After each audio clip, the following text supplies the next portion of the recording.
ಹೋಗ್ಲಿ ಬಿಡು ಪ್ರದ್ಯುಮ್ನ, ಯಾಕೆ ಬೇಜಾರು ಮಾಡ್ಕೊಳ್ತೀಯಾ? ಅವಳಿಗೆ ಇದನ್ನೆಲ್ಲ ಹ್ಯಾಂಡಲ್ ಮಾಡಕ್ ಬರಲ್ಲ. ಹಾಗೂ ಗಿಫ್ಟ್ ಕೊಡ್ಬೇಕಂತಿದ್ರೆ ಯಾವ್ದಾರೋ ಹಳೆ ಫೋನ್ ಕೊಟ್ಟಿದ್ರೆ ಆಗಿರೋದು. ಯಾವ ಮೊಬೈಲ್ ಗಿಫ್ಟ್ ಕೊಡಬೇಕು ಅಂತ ನನಗೆ ಗೊತ್ತು ಯುಕ್ತಿ. ಅವ್ರ ಮೊಬೈಲ್ ಹೀಗಾಗಿದ್ದಕ್ಕೆ ನನಗೇನು ಬೇಜಾರಿಲ್ಲ. ಗೊತ್ತಿಲ್ಲದೆ ಇದ್ರೆ ಹೀಗೆ ಅಲ್ವಾ ಆಗೋದು. ಇಷ್ಟಾದ್ರೂ ಅವಳನ್ನ ವಹಿಸ್ಕೊಂಡು ಬರೋದು ಬಿಡಲ್ಲ ಇವನು. ಅದೇನು ಮೋಡಿ ಮಾಡಿದಳೋ ಏನೋ.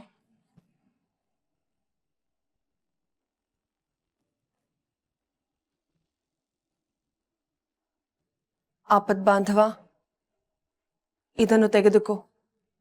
ನನ್ನಿಂದಾಗಿ ಮನೆಯವರೆಲ್ಲರೂ ತೊಂದರೆ ಅನುಭವಿಸುವಂತಾಗಿದೆ. ಸಾಲದು ಎಂಬಂತೆ ನಿನಗೂ ಅವಮಾನವಾಯಿತು. ಅವಮಾನನ? ನನಗೇನು ಅವಮಾನ ಆಯ್ತು?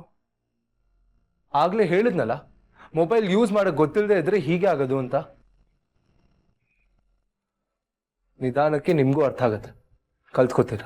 ನೋಡಿ, ಬರಲ್ಲ ಅಂತ ಬಿಟ್ಟೇ ಹೋಗತ್ತೆ ಅಷ್ಟೇ. ಕಲಿಯುವುದಾದರೆ ಇಷ್ಟರೊಳಗೆ ಕಲಿತಿರುತ್ತಿದ್ದೆ. ಆದರೆ ಇದೇಕೋ ನನಗೆ ಬ್ರಹ್ಮವಿದ್ಯೆಯಾಗಿಯೇ ಕಾಣಿಸುತ್ತಿದೆ. ನನ್ನಿಂದಾಗದು ಆಪದ್ ಬಾಂಧವ, ದಯವಿಟ್ಟು ನೀನೇ ಇಟ್ಟುಕೋ. ಇಂದಾಗಿರುವ ಗಲಾಟೆಗೆ ನಾನೇ ಕಾರಣ. ಇದು ನಿನಗೆ ಮೊದಲೇ ಅರ್ಥ ಆಗ್ಬೇಕಿತ್ತು. ಯೂಸ್ ಮಾಡಕ್ ಬರಲ್ಲ ಅಂದಮೇಲೆ ಯಾಕೆ ತಗೊಂಡೆ? ಗಿಫ್ಟ್ ಕೊಟ್ರು ಅಂತ ತಗೊಂಡ್ಬಿಡದಾ?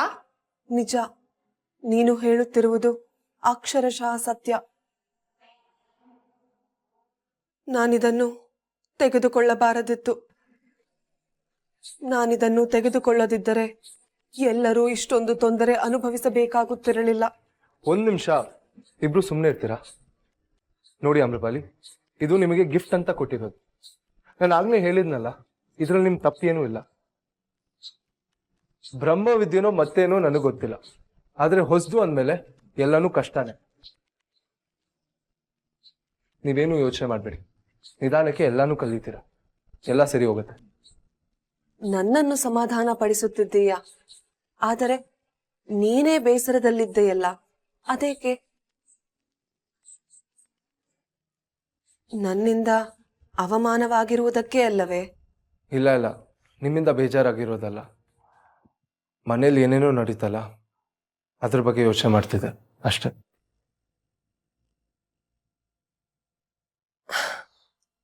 ಈ ಜಂಗಮವಾಣಿಯಿಂದ ಇಡೀ ಕಾಡನ್ನೇ ಮನೆಯೊಳಗೆ ತರಿಸಿದ್ದೇನೆ. ಮನೆಯವರೆಲ್ಲ ಓಡಿ ಬರುವಂತೆ ಮಾಡಿದ್ದೇನೆ. ಇದಕ್ಕಿಂತ ದೊಡ್ಡ ತಪ್ಪು ನಿನ್ನಿಂದೇನಾಗಿದೆ?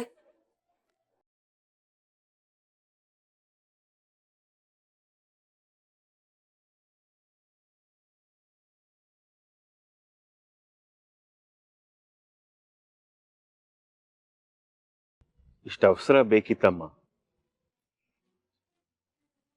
ಎಲ್ಲ ಸಲ ಸಮಾಧಾನವಾಗಿ ಕೆಲಸ ಮಾಡಕ್ಕಾಗಲ್ಲ ಇಂದ್ರ. ಕೆಲವು ಸಲ ಅವಸರದಲ್ಲಿ ಮಾಡ್ಬೇಕಾಗತ್ತೆ. ಯುದ್ಧ ನಡೀತಿದ್ದಾಗ. ಈ ಮನೆಯಲ್ಲಿ ನಡೀತಿರೋ ಯುದ್ಧಕ್ಕಿಂತ ನಿನ್ ಮನಸ್ಸಿನಲ್ಲಿ ನಡೀತಿರೋ ಯುದ್ಧನೇ ದೊಡ್ಡದು ಅನ್ಸ್ತಿದೆ ನನ್ಗೆ. ಅಲ್ಲಮ್ಮ, ಪ್ರದ್ಯುಮ್ನೇ ಬಾಯಿ ಬಿಟ್ಟು ಹೇಳ್ತಾ ಇದ್ದಾನೆ, ಇಷ್ಟು ಬೇಗ ನನಗ್ ಜವಾಬ್ದಾರಿ ಬೇಡ ಅಂತ. ಈಜ್ ಕಲಿಬೇಕು ಅಂದ್ರೆ ನೀರಿಗೆ ಬೀಳ್ಲೇಬೇಕು ಇಂದ್ರ. ಜೀವನನೂ ಹಾಗೆ. ಅವನಿಗೇನ್ ಕೆಲ್ಸ ಹೊಸದಲ್ಲ. ನೀನೇ ಹೇಳ್ತಿದ್ದೆ ಕೆಲ್ಸ ತುಂಬಾ ಅಚ್ಚುಕಟ್ಟಾಗಿ ಮಾಡ್ತಾನೆ ಅಂತ. ಅಂದೇ ನಿಜ, ಆದ್ರೆ ಕೆಲ್ಸ ಮಾಡೋದ್ ಬೇರೆ, ಒಂದು ದೊಡ್ಡ ಕಂಪ್ನಿ ನಡ್ಸೋದ್ ಬೇರೆ. ಪ್ರದ್ಯುಮ್ನ ಚಿಕ್ಕ ವಯಸ್ಸಿಂದಾನೇ ಇದಕ್ ಸಿದ್ಧ ಆಗಿದೆ. ಇರ್ಬೋದು, ಆದ್ರೆ ನೋಡು ಈ ಮನೇಲಿ ಎಷ್ಟು ದೊಡ್ಡ ಗಲಾಟೆ ಆಗ್ತದೆ. ಸತ್ಯಣ್ಣ ಈಗ ಮೊದಲಿಗಿಂತ ಜಾಸ್ತಿ ಸಿಟ್ಟು ಮಾಡ್ಕೊಂಡಿದ್ದಾನೆ. ಅದಾಗ್ಲಿ ಅಂತಾನೆ ನಾನು ಇದನ್ ಮಾಡಿದ್ದು. ಏನ್ ಹೇಳ್ತಾ ಇದ್ಯಮ್ಮ?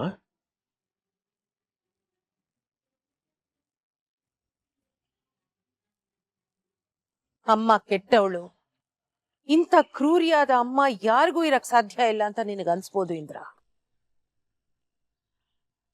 ಆದ್ರೆ ಈ ವಿಷಯ ತಿಳ್ಕೊಳಕ್ಕೆ ನನಗ್ ಬೇರೆ ದಾರಿ ಇರ್ಲಿಲ್ಲ. ಯಾವ ವಿಷಯ ತಿಳ್ಕೊಳಕ್ಕೆ? ಆ ಮರದ ವಿಷಯ. ಮನೆಯಲ್ಲಿ ನನ್ನ ಮಾತು ಯಾರು ಕೇಳಲ್ಲ. ಮಾತಾಡ್ಬೇಕಂದ್ರೆ ನಾನು ಯಾವ್ದಾದ್ರು ಮರದ ಮುಂದೆ ಹೋಗಿ ಮಾತಾಡ್ಕೋಬೇಕಷ್ಟೇ. ಏನ್ ಮಾತಾಡ್ತಾ ಇದ್ದೀರಾ? ನಿಜಾನೇ ಅಲ್ವಾ ದೇವು? ಸತ್ಯನಿಗೆ ತುಂಬಾ ನೋವಾದಾಗ ಮಾತ್ರ ಅವನು ಅಲ್ಲಿಗೆ ಹೋಗೋದು ಅಂತ ನನಗೆ ಗೊತ್ತಿತ್ತು. ಅವನು ಅಲ್ಲಿಗೆ ಹೋಗ್ಬೇಕು ಅಂತಾನೆ ನಾನು ಹೀಗೆ ಮಾಡಿದ್ದು. ಒಂದೊಂದ್ಸರ್ತಿ ನನಗೆ ಅನ್ಸುತ್ತೆ ಇಂದ್ರ, ನಾನ್ ಮಾಡ್ತಾ ಇರೋದು ತಪ್ಪ ಸರಿನಾ ಅಂತ. ಆದ್ರೆ ನನಗೆ ನನ್ನ ಮೊಮ್ಮಗನ ಜೀವನ, ಅವನ್ ಸಂತೋಷ ಮುಖ್ಯ. ಅದೇ ನನ್ನ ಕಣ್ಣೆದುರಿರೋದು.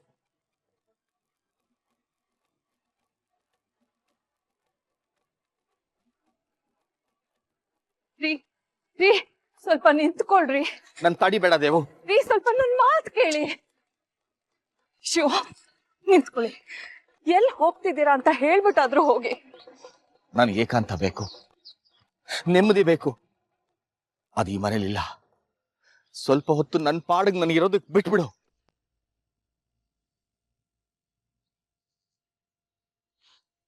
ನನ್ನ ಮಗನ್ ನೋಡ್ಬೇಕು. ನನ್ನ ರಕ್ತ ಹಂಚ್ಕೊಂಡು ಹುಟ್ಟಿದ ಮಗನ ಜೊತೆ ಮಾತಾಡ್ಬೇಕು.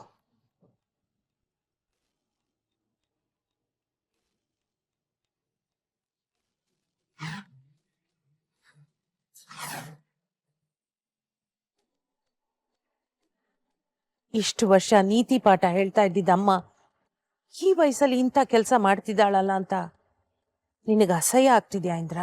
ಅಸಹ್ಯ ಆಗ್ತಾ ಇಲ್ಲಮ್ಮ, ಅವಶ್ಯಕತೆ ಇದೆಯಾ ಅಂತ ಯೋಚನೆ ಮಾಡ್ತಾ ಇದೀನಿ. ಅವಶ್ಯಕತೆ ಇದೆ ಇಂದ್ರ. ಇದು ನನ್ನ ಮೊಮ್ಮಗನ ಜೀವನದ ಪ್ರಶ್ನೆ. ಆ ಮರಕ್ಕೂ ಇವ್ರು ಮುಚ್ಚಿಟ್ಟಿರೋ ಗುಟ್ಗೂ ಪ್ರದ್ಯುಮ್ನಂಗೂ ಏನು ಸಂಬಂಧನೇ ಇಲ್ಲದೆ ಇದ್ರೆ ಗುಟ್ಟು ಗೊತ್ತಾಗೋ ತನಕ ಆ ವಿಷಯ ಗೊತ್ತಾಗಲ್ಲ. ಅಮ್ಮ, ನಿನಗೆ ತಪ್ಪು ಸರಿ ಹೇಳುವಷ್ಟು ದೊಡ್ಡವನ್ ನಾನಲ್ಲ. ಆದ್ರೆ ಒಂದು ವಿಷಯ, ಅಣ್ಣ ತುಂಬಾ ನೋವಿನಲ್ಲಿದ್ದಾನೆ. ಅಕಸ್ಮಾತ್ ಅವನ್ಗೆ ನಾವೊಂದ್ ಬೆನ್ ಬಿದ್ದಿರೋದು, ಮುಚ್ಚಿಟ್ಟಿರೋ ಸತ್ಯ ಹುಡುಕ್ತಿದೀವಿ ಅಂತ ಗೊತ್ತಾದ್ರೆ ಸಿಡಿದ್ ಬಿಡ್ತಾನವನು. ಅವನಿಗೆ ಹಕ್ಕೇ ಇಲ್ಲ ಇಂದ್ರ. ಹೇಗ್ ಕೇಳ್ತಾನವನು?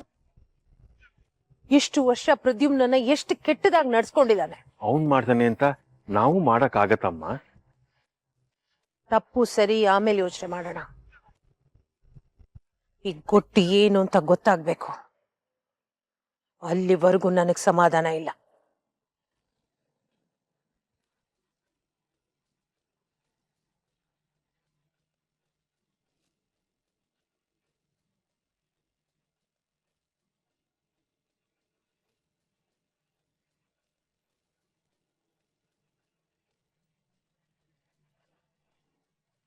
ಬಾಣ ಎಲ್ಲಿಗೆ ಸೇರ್ಬೇಕು ಅಲ್ಲೇ ಸೇರಿದೆ. ನಡಿ ಇಂದ್ರ, ನಾವು ಹೋಗೋಣ.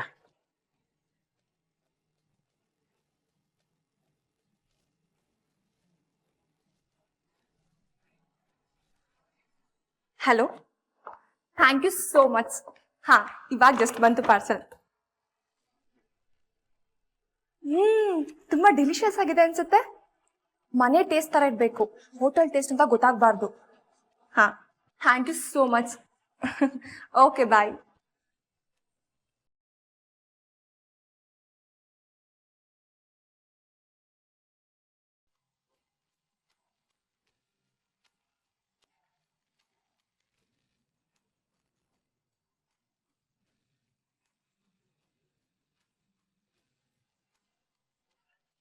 ಯಾದ್ರೂ ನೋಡೋ ಮುಂಚೆ ನಾನು ಫಸ್ಟ್ ಡಸ್ಟ್ಬಿನ್ ಹಾಕ್ಬೇಕು.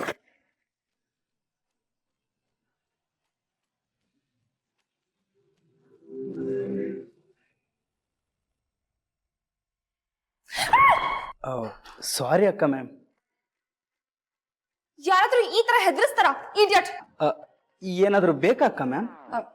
ಕಾಣಿಸ್ತಿಲ್ವಾ? ಅಡ್ಗೆ ಮಾಡ್ತಿದ್ದೀನಿ ಕಷ್ಟಪಟ್ಟು.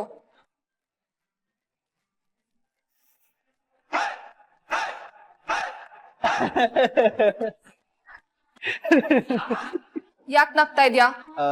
ಜೋಕ್ ಮಾಡಿದ್ರಲ್ಲ ಅದಕ್ಕೆ ನಗು ಬಂತು. ಚೆನ್ನಾಗಿದೆ ಅಕ್ಕ ಜೋಕು. ನಾನೇ ಅಡ್ಗೆ ಮಾಡಿರೋದು ಪ್ರದ್ಯುಮ್ನಂಗೋಸ್ಕರ. ಯಾಕೆ ನನಗ್ ಅಡ್ಗೆ ಮಾಡಕ್ ಬರಲ್ಲ ಅಂತ ಹೇಳ್ತಾ ಇದ್ಯಾ? ಹಾಗಲ್ಲ ಅಕ್ಕ ಮ್ಯಾಮ್. ಮೊದ್ಲು ಅಕ್ಕಮ್ಮ ಮನದ್ ಬಿಡು, ಎಲ್ರು ಆಡ್ಕೋತಾ ಇದಾರೆ. ಸಾರಿ ಅಕ್ಕ. ಮೈಕ್ರೋವೇವ್ ಆನ್ ಮಾಡು, ಬಿಸಿ ಮಾಡ್ಬೇಕು. ಈಗ ತಾನು ಅಡ್ಗೆ ಮಾಡಿದೀನಿ ಅಂತಂದ್ರಿ, ಬಿಸಿ ಇಲ್ವಾ? ಹೇ, ಜಾಸ್ತಿ ಬುದ್ಧಿ ಉಪಯೋಗಿಸ್ಬೇಡ. ತಗೋ, ಆನ್ ಮಾಡಿಡು. ಪ್ರದ್ಯುಮ್ನಂಗೆ ಹಾಟ್ ಫುಡ್ ಬಡಿಸ್ಬೇಕು.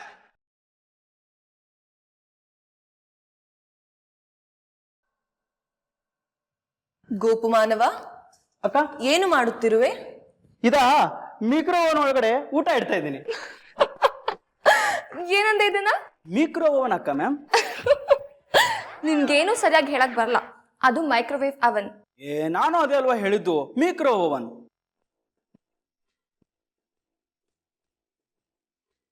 ಯಾವುದೋ ಗ್ರಹದಂತೆ ತಿರುಗುತ್ತಿದೆಯಲ್ಲ, ಇದನ್ನು ಏತಕ್ಕಾಗಿ ಬಳಸುತ್ತಾರೆ? ಇದರಲ್ಲಿ ಊಟ ಇಟ್ರೆ ಬಿಸಿ ಆಗತ್ತೆ. ಹೌದೇ, ಎಂತಹ ಮ್ಯಾಜಿಕ್ ಇದು! ಇವಳಿಗೆ ಲೈಟ್ ಸ್ವಿಚ್ ತೋರ್ಸು, ಅದನ್ನು ಮ್ಯಾಜಿಕ್ ಅಂತಾಳೆ. ಇಡಿಯಟ್. ಸರಿ, ಹೋಗ್ ಪ್ರದ್ಯುಮ್ನ ಊಟಕ್ಕೆ ಕರಿ, ನಾನ್ ರೆಡಿ ಆಗ್ಬಿಟ್ಟು ಬರ್ತೀನಿ.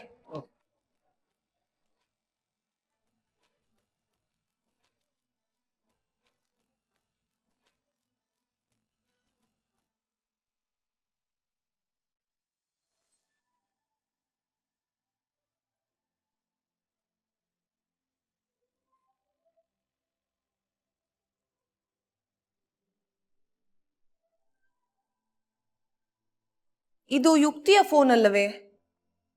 ಯುಕ್ತಿ, ಯುಕ್ತಿ!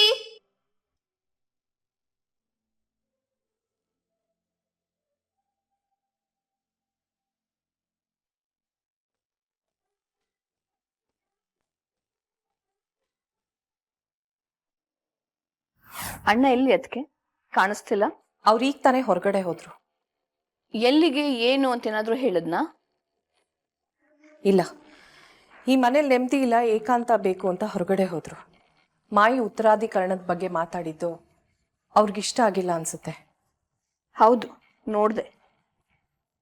ಅಣ್ಣ ಮೊದ್ಲಿಂದಾನು ಹಾಗೆ. ಅವ್ನ್ ಸಂಕಟ ಎಲ್ಲ ಅದ್ಮಿಟ್ಕೋತಾನೆ, ಆದ್ರೆ ಸಿಟ್ಟು ಬಂದ್ರೆ ಮಾತ್ರ ಸುಮ್ಮನಿರಲ್ಲ. ಆದ್ರೂ ಉತ್ತರಾಧಿಕರಣದ ಬಗ್ಗೆ ಮಾಯಿ ಮನ್ಸಿಗೆ ಏನಕ್ಕೆ ಬಂತು? ಅದಕ್ಕಿನ್ನೂ ಟೈಮ್ ಇದೆ. ಅಥವಾ ಇವ್ರಿಗೆ ನೋವು ಕೊಡ್ಬೇಕು ಅಂತ ಈ ತರ ಎಲ್ಲ ಮಾಡಿದ್ರ? ಮಾಯಿ ಗಟ್ಟಿ ಇರ್ಬೋದು, ರೇಗ್ಬೋದು, ಆದ್ರೆ ಬೇಕು ಬೇಕು ಅಂತ ನೋವು ಮಾಡೋ ವ್ಯಕ್ತಿ ಅಲ್ಲ.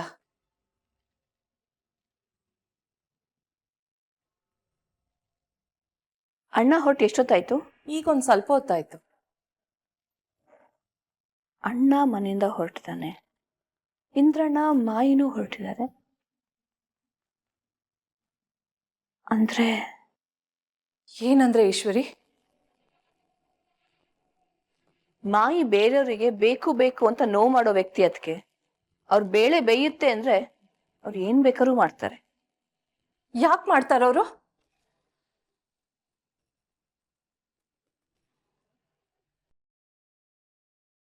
ಯಾಕೆಂದ್ರೆ ನೀವೇ ಹೇಳಿದ್ರಿ, ಅಣ್ಣಂಗ್ ಪ್ರತಿ ಸಲ ಬೇಜಾರಾದಾಗ ಅವನ್ ಎಲ್ಲಿಗೆ ಹೋಗ್ತಾನೆ? ಆ ಮರದ ಹತ್ರ. ಅವನು ಮರದ ಹತ್ರ ಹೋಗ್ಲಿ ಅಂತಾನೆ ಮಾಯಿ ಈ ಉತ್ತರಾಧಿಕಾರದ ವಿಷಯ ಚುಚ್ಚಿದ್ದಾರೆ.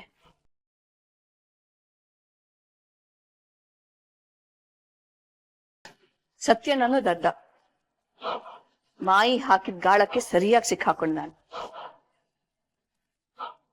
ಈಗ ಮಾಯಿಗೆಲ್ಲ ವಿಷಯ ಗೊತ್ತಾಗ್ಬಿಡುತ್ತೆ. ಅದಕ್ಕೆ